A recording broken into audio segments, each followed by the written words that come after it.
आज हम बात कर लेते हैं घातांक क्या होते हैं। घातांकों से संबंधित प्रश्नों को कैसे आप हल करेंगे, ये चीज़ हम इस वीडियो में समझने वाले हैं। चलिए हम शुरुआत करते हैं। चैनल पर नए हैं तो सब्सक्राइब जरूर करिएगा। यहाँ पर हम पढ़ लेते हैं पहले क्या होता है घातांक। तो बहुत बड़ी संख्या को सरल एवं संक्षिप्त रूप में लिखना ही घातांकीय संकेतन कहा जाता है। घातांकीय संकेतन कहा जाता है किसे, अगर कोई संख्या बहुत बड़ी है उसको सरल और छोटा लिखना है, यानी आसान भी और छोटा भी हो, तो उसे ही घातांकीय संकेतन कहा जाएगा। जैसे अगर यहाँ पर हम कोई संख्या मान लेते हैं, कोई भी संख्या ले लीजिए आप, आपके मन में जो भी हो। यहाँ पर हम लिख लेते हैं, जैसे 2 को ही ले लें, 2 गुणे 2 गुणे 2 गुणा करते चले जाइए। ठीक है, 1 2 3 4 5। ठीक है, ये कितनी बार आया है?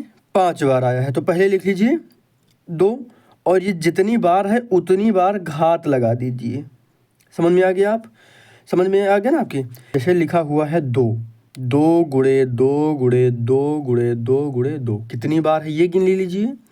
कौन सी संख्या है पहले ये देखिए, तो 2 है ना यहाँ पर, तो हमने 2 लिख दिया। और कितनी बार है?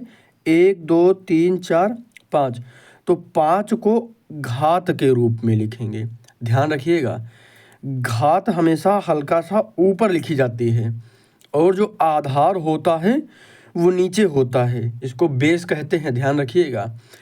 तो जो घात होगी वह बताती है कि जो आधार की संख्या है वह कितनी बार है। कोई भी संख्या हो, यानी जो ऊपर वाली नंबर होती है इसको कहते हैं घात, और जो घात होती है वह बताती है कि जो ये वाली संख्या है आधार की वह कितनी बार है। तो ये समझने का आप प्रयास करिए, बहुत आसानी से समझ में आ गया होगा। चलिए हम एक संख्या और लिख लेते हैं, 3 का लिख लीजिए। 3 गुणे 3 गुणे 3 गुणे 3, यहाँ पर 4 बार लिख लीजिए। तो यहाँ पर क्या हुआ, कौन सी संख्या है ये? तो ये 3 है। कितनी बार है? 1 2 3 4, गिन लीजिए। गिनने के बाद गिन लीजिए और लिख लीजिए 4। 1 2 3 4, तो 4 हमने घात के रूप में लिखा है, और जो संख्या है वो आधार में लिखा है। कंफ्यूज मत होइएगा, जो संख्या है वो आधार में लिखिए, कितनी बार है वो घात में लिखिए। फिर से समझिए, कोई भी आधार जो है वो कितनी बार है वो घात बताती है। यानी घात यहाँ पर 4 है, आधार कितना है? 3 है। तो जो घात है यह बताती है कि आधार वाली संख्या कितनी बार है। तो यहाँ पर 4 है ना, तो 3 कितनी बार है? 4 बार है। तो यहाँ पर चाहे तो लिख भी लीजिए, ऊपर वाली संख्या क्या होती है? ये घात होती है, और ये क्या होती है? आधार। इसको पावर कहेंगे, इसको बेस कहेंगे।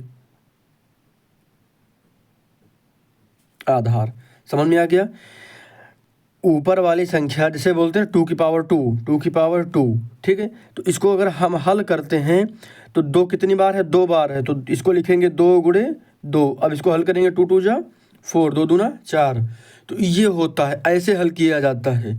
ऊपर वाली संख्या कितनी, यानी ऊपर वाली संख्या यह बताती है कि नीचे वाली संख्या कितनी बार है। बस यही समझना है आपको। ऊपर जो संख्या लिखी है कितना?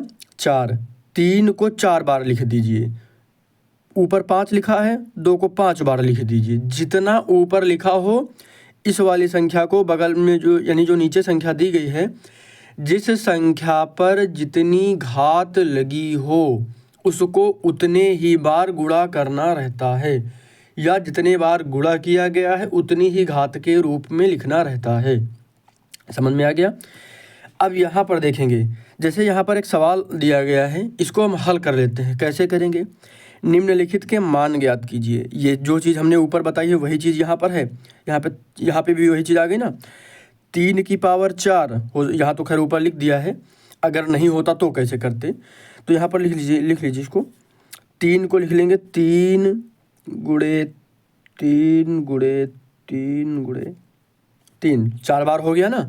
अब यहाँ पर 2, यहाँ पर 4 है, 2 बार है। घात वाली संख्या यह बताती है कि आधार वाली संख्या कितनी बार है, तो घात कितनी है? 2 है ना, तो गुणा हो जाएगा 4 गुणे 4। देखिए घात में 2 था इसीलिए हमने 4 को 2 बार लिखा है। यहाँ पर घात 4 थी इसीलिए हमने 3 को यहाँ पर 4 बार लिखा है। और यहाँ पर गुणा करेंगे 1 को 2 बार लिखेंगे, क्योंकि 1 का चाहे जिस संख्या के साथ गुणा किया जाए वही आते हैं, तो इसलिए 1 का कोई मतलब यहाँ पर नहीं रहेगा, लेकिन हम लिखेंगे इसको। 3 का पहाड़ा 3 बार पढ़ेंगे तो कितना होगा, 3 त्रिक का 9, 9 त्रिक 27, 27 तेईं 81। अच्छा, ऐसे में अगर दिक्कत आ रही हो तो ऐसे कर लीजिएगा, इतने का गुणा कर लिया करें और आसान हो जाएगा। तो यहाँ पर करेंगे 3 3 जा 9, यहाँ पर फिर गुणा करेंगे 3 3 जा 9, फिर गुणा करेंगे 4 4 जा 16, 1 का गुणा करेंगे तो 1 ही आएगा। अब 9 का अगर करेंगे तो 9 9 जा 81, क्या हो जाएगा 81, और गुणा कर दीजिए 16 से। ठीक है, समझ में आ गया आपकी। तो यहाँ पर तो कोई दिक्कत नहीं होगी आपको, इतना करने में तो मुझे नहीं लगता कि कोई दिक्कत होगी आपको।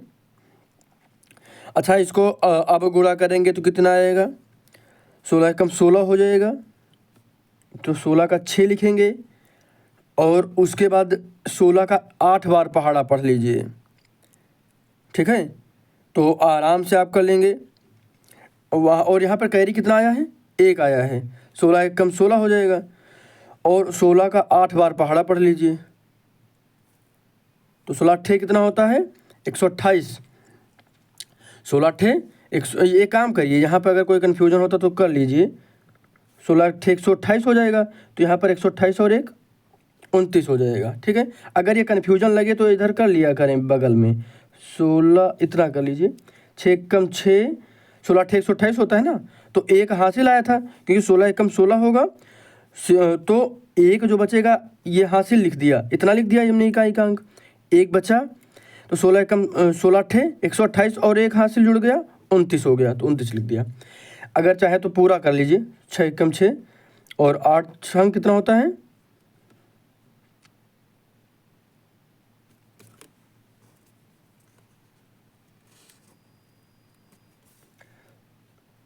अड़तालीस। देखिए 6 कम 6 8 48 हो गया। गुणा करेंगे 1 से किसी भी संख्या का गुणा करते हैं तो वही संख्या आता है, तो यहाँ पर वही संख्या हो जाएगी। जोड़ दीजिए, यहाँ पर कितना हो जाएगा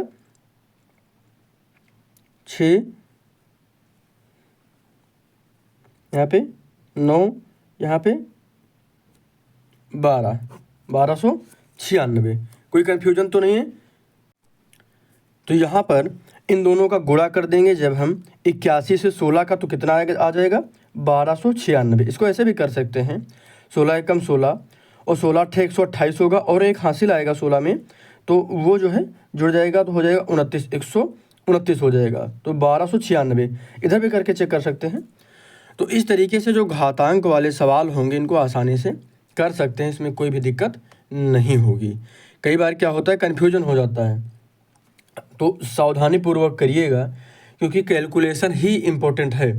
जब एक बार आप कैलकुलेशन ठीक से करने लगेंगे तो सवाल आसानी से अपने हिसाब से कर ले जाएंगे, उसमें कोई दिक्कत नहीं आएगी। तो ये घातांक से संबंधित सवाल था। चलिए यहाँ पर एक सवाल और आपको बताएंगे, ये इसको कल हम इसके बाद बताएंगे जो सवाल हैं। सब्सक्राइब जरूर करिएगा अगर आप चैनल पर नए हैं तो।